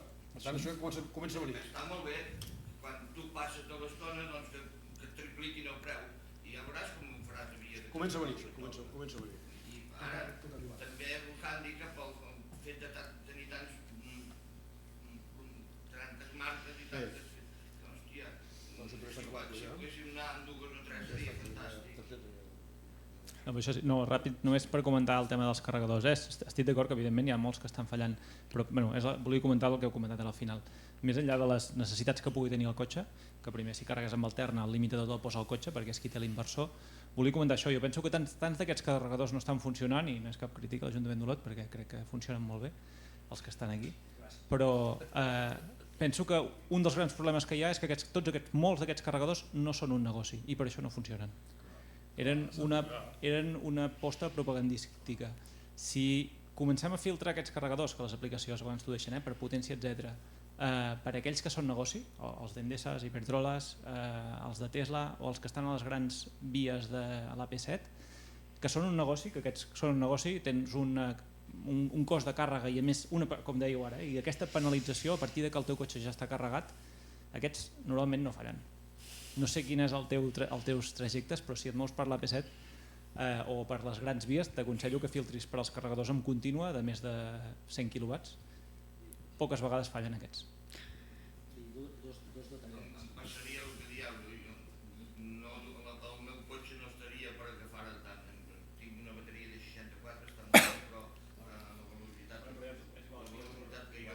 Ja t'ho regularia el cotxe. Igual t'admet 7 o 11, carregaves un de 50, però serà 7 o t'hi pagarà 11. I en continu et carregarà fàcilment a 50. Sí, el vehicle elèctric ens ajudarà a entendre això. És que no hem sortit d'escola al comú dels mortals, perquè és així. O sigui, la meva filla, que estudia filologia de clàssiques, ningú li haurà explicat més que probablement ni què és l'alterna ni què és la contínua, ni què és un quilowatt-hora ni què és un quilowatt. I això, el vehicle elèctric també ens ajudarà a canviar-ho, també. La meva filla podria saber alguna cosa perquè el seu pare, que és un pallissa, li haurà dit alguna cosa, però ens ajudarà molt i molt a canviar aquest tipus de coses. Perquè ens entenguem, també, dos pinzellades del món industrial que al final, tard o d'hora, es reprodueix en el món domèstic, més tard que d'hora, malauradament, és que el món industrial fa alguna desena d'anys, segurament més d'una desena d'anys, propera a les dues, que hi ha molts vehicles d'ús intensiu que són elèctrics i que senzillament canvien la bateria. Senzillament canvien la bateria. En un minut la bateria està canviada i torna a funcionar un torn sencer. Això en el món industrial ja és així. O sigui que el paradigma del vehicle elèctric també ens farà pensar. I bateria de plom. No, els que he vist jo ja no ho eren, però n'hi havia, i tant que n'hi havia de plom. Però que en qüestió d'1 o 2 minuts marxaven. Tesla fa 10 anys que això ho té mostrat al públic. Evidentment no és comercial, no es ven, però existeix la tecnologia i el vehicle elèctric ens ajudarà a tothom a entendre que el canvi de paradigma és possible i que entre geopolítica i circumstàncies això anirà avançant. Si et sembla... Hi ha més preguntes, Intentem, ara sí, és que estem passant del temps, però les preguntes són, jo crec que són molt interessants. Intentem fer respostes, em sap greu, molt breus, perquè puguem entrar al màxim de preguntes possibles. I si us sembla, limitem a un ponent i així és... Si us sembla bé. Molt bé, doncs deixeu-me que faci una informació molt concreta. A la xarxa de Tesla no he trobat mai cap carregador que fallés, però l'he trobat. I, Joan, a la xarxa Tesla, si et deixes el cotxe un cop carregat, et cobren més car que el quilowatt-hora, cada minut 50 cèntims. Això ja existeix, i per tant no se t'acudiria deixar-ho. Sí. L'altra qüestió és una afirmació, i és que jo he notat sempre que gent com en Jaume o jo, gent que té cotxe elèctric, està encantadíssim, i en canvi la gent que no el té el critica moltíssim. A veure, per què passa això? Jo us sospito, que aquí hi ha també molta mà negra per darrere. La pregunta sí que era una. La primera cosa és comentar a l'Isaac, que deia que tenia una pregunta. La primera cosa, deixa'm dir, independentment del partit polític, el color, estic encantadíssim que un regidor de mobilitat sigui enginyer i entengui molt de mobilitat. Enhorabona, estic encantadíssim. Ens va acompanyar el Rolot i ho vaig veure claríssimament. Vam disfrutar. Un cop dit això, et volia fer una pregunta que he detectat, i jo he vist en diverses persones, m'ha passat a mi altres persones. Jo, ja m'enrotllo de massa, el 2015 tenia un híbrid, perquè me'l vaig comprar per anar a Barcelona i tornar cada dia sense gastar gaire. El 2020 vaig dir, mira, em compro un elèctric i estaré 5 anys més anant i tornant. I la sorpresa és que l'elèctric en teoria tenia un 95% de descompte de l'impost i llavors es veu que per un error, però això li passa a tothom, llavors pago un paston, 200 i pico, perquè el cotxe més eficient que hi ha al mercat, el Model 3, o dels més eficients, 15 quilowatts hora cada 100 quilòmetres, doncs resulta que té una potència fiscal que has de pagar una barbaritat. Llavors, És una pregunta, no sé si ho has detectat, la primera, i segona, no hi ha alguna possibilitat de canviar el tema aquest de potència fiscal, perquè simplement un cotxe elèctric és eficient, se'l considera com un cotxe que és eficient, no pas de luxe? Breu, Isaac, sisplau, Sí. perquè és que hi ha moltes preguntes. Dos frases i quedaré fatal. Jo t'ho avanço. La potència fiscal té a veure amb l'equivalència amb la potència fiscal també dels vehicles de combustió, i el Tesla 3, segons Tesla 3, com l'S, com molts altres, segons en quin mode l'utilitzis, és un vehicle que et pot fer del 0 a 100 en 4 segons. I això és la potència fiscal? La potència té una certa relació amb això. El projecte de l'impost de vehicles d'acció mecànica en el cas d'Olot sí que contempla unes quotes una mica més avantatjoses per unes potències d'utilitari. Ara quedaré fatal dient això, però per molt que el Tesla sigui extremadament eficient, no es pot considerar de mitjana a la nostra societat que sigui un utilitari, no ho és. I tot i que gasti en cicles reals, perquè conec casos, 11 kWh són assolibles totalment. Bones. Entenc que tots teniu cotxe elèctric, no? No, i ho puc explicar. No, cap problema, no. Jo només volia parlar amb l'Alejandro pel tema de carregadors, que jo crec que molta gent gran, més gran, o sigui, tipus meu pare, per exemple... Bueno, sí, no... El problema el tenen a l'hora de carregar fora de casa. O sigui, quasi t'has de descarregar una aplicació, una app, donar-te d'alta a una app.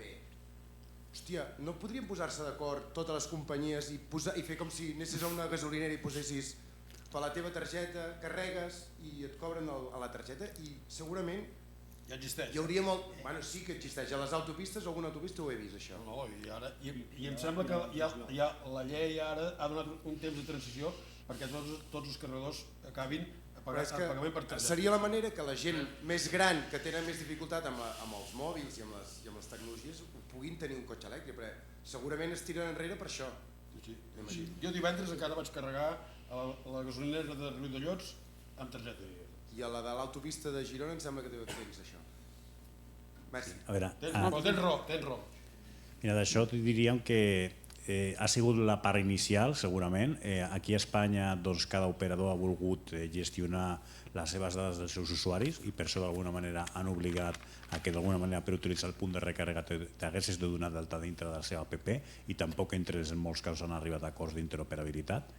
Però per sort, com que no ens hem posat d'acord aquí a Espanya, doncs gràcies a que en aquest cas la normativa FIR, que va sortir publicada fa un any, que he fet abans esmena, doncs obligarà a que els carregadors d'accés públic de més de 50 kW tinguin un pagament per targeta de crèdit, un contactless, i això s'està començant a impulsar i tindrà per fi també un règim sancionador. I pels que no arribin a 50 kW, que es puguin fer arribar a ser d'alterna, hauran de tindre un mecanisme de pagament segur alternatiu. En aquests casos s'està d'alguna manera pressionant també perquè els fabricants d'infraestructura de recàrrega desenvolupen solucions que a través d'una pantalla surti un QR dinàmic que directament a través d'una app que sigui universal tu puguis accedir-hi per fer un pagament segur.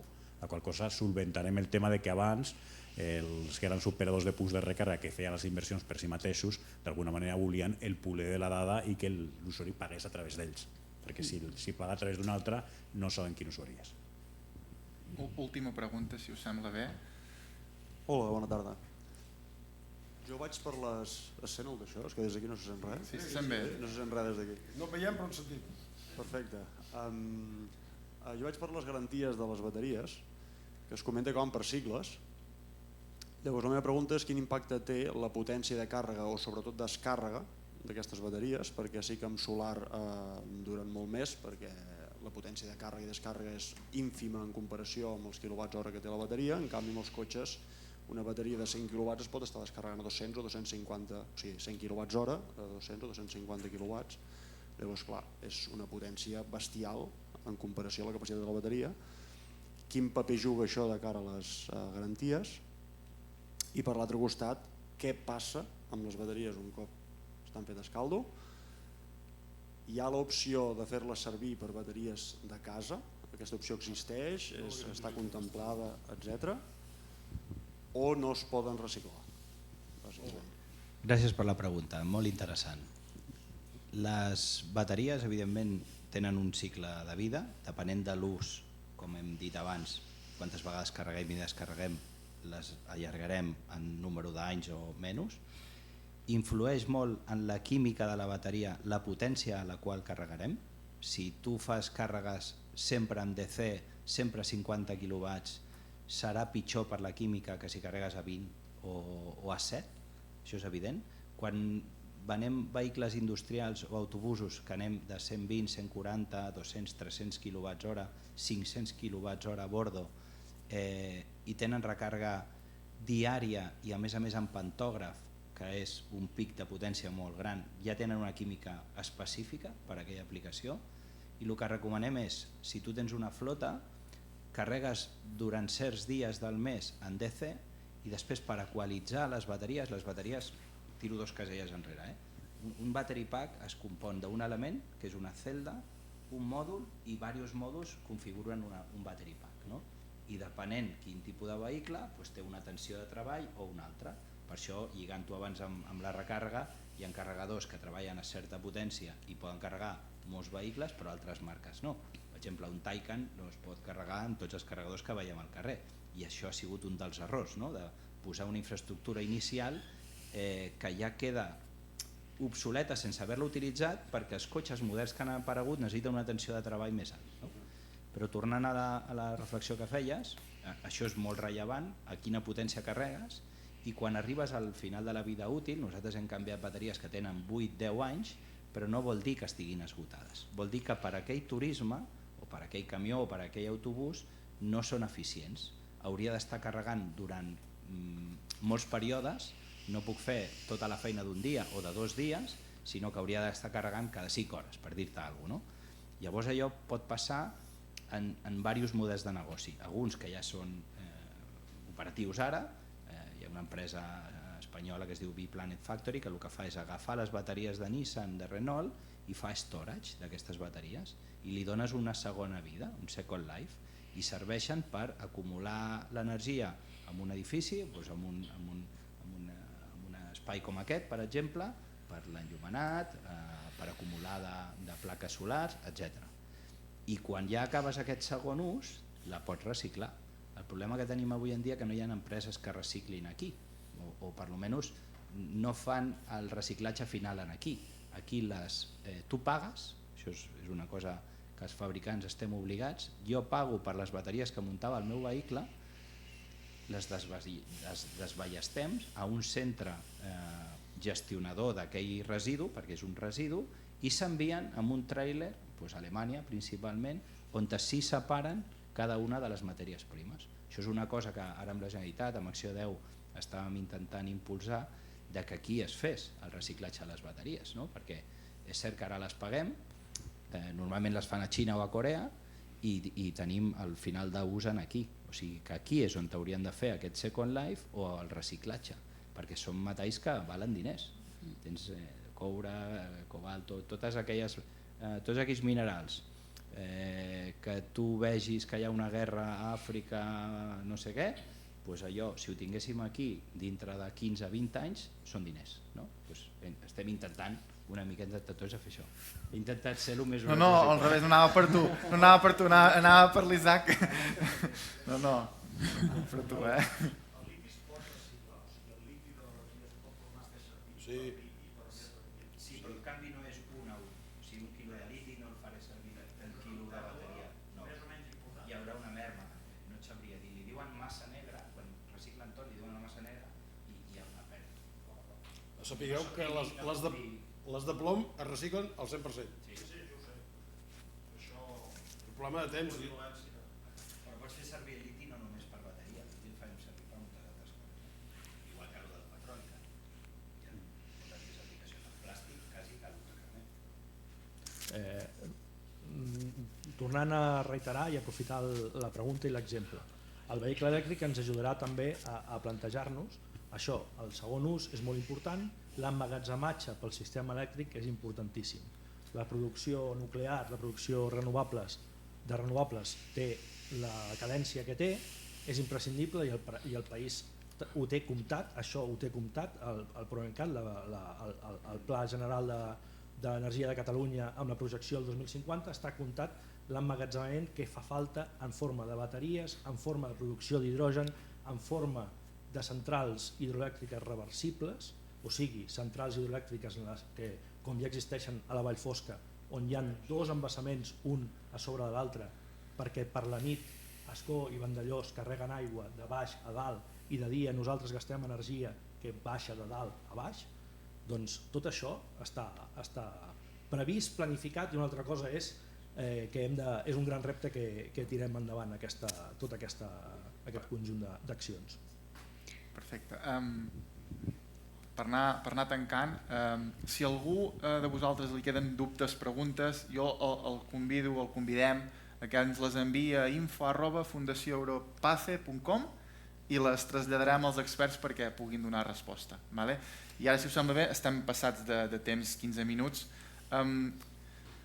Quedaria ben bé la cloenda. Volíem acabar amb un missatge una mica positiu o esperançador. Sí, esperançador d'aquest canvi que ens ve, i el que demanaríem és: farem la mateixa pregunta a tots els experts i això sí, 30 segons, sisplau. No més de 30 segons, si no desconnectarem el micro. La pregunta és la següent. Quin és el canvi més emocionant que creus que viurem durant els pròxims 5 anys en relació al vehicle, al cotxe elèctric? 30 segons. Comencem, si voleu, per ordre, que serà més fàcil. La bicicleta és la revolució.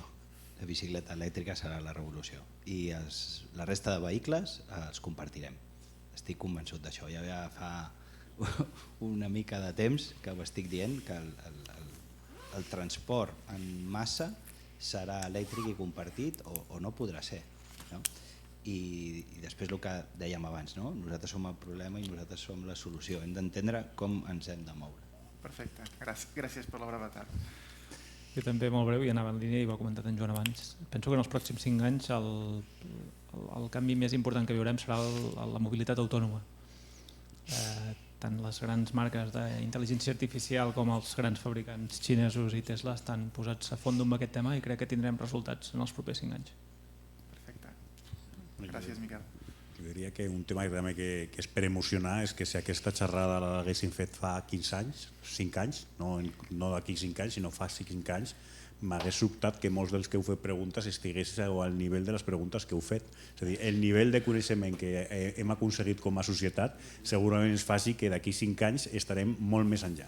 Ja és molt, Jo crec que el repte més important té una relació directa amb la Setmana Europea d'Energia Sostenible, en la qual estem i s'inscriu aquest acte, i en els conceptes que sobretot el principal que es promulga des de Catalunya a nivell de país, que és que compartir és la solució. O sigui, compartir el vehicle, compartir la producció, tindre-la distribuïda i utilitzar els recursos i els mitjans de forma més compartida. Així que us animo a fer-ho, a compartir-ho i a que la següent generació ho tingui interioritzat. Jo també, com ja podeu suposar, penso que serà el cotxe autònom, però per dues coses. Una, perquè els europeus han perdut la batalla del cotxe individual i per tant els hi queda guanyar la segona, que és la del cotxe autònom. I després, ara us explico una cosa que els dic amb els nens de 6è, que és que li fotrem un xiulet i vindrà com el cavall de l'oest. I els pobrets no ho entenen. Però bueno, queda per mi tot això. Doncs ara sí, donaríem per acabat l'acte d'avui. Moltíssimes gràcies una vegada més als experts per al coneixement que han aportat a les preguntes, dubtes, reflexions, qüestions que heu tingut vosaltres. Moltes gràcies per assistir. La veritat ha sigut molt participatiu i ha estat una dinàmica que crec, Marta, que repetirem altres vegades perquè la veiem molt interessant. Segurament ja tenim algun tema, potser ja per la propera sessió, el tema dels nuclears, quin tipus d'energia hem de tenir en el futur per fer aquesta transició. Per tant, ho tenim ja quasi tot. Tenim gent motivada, molt preparada, molt formada també per poder participar. Moltíssimes gràcies a tots i a totes i que tingueu un bon vespre. Gràcies.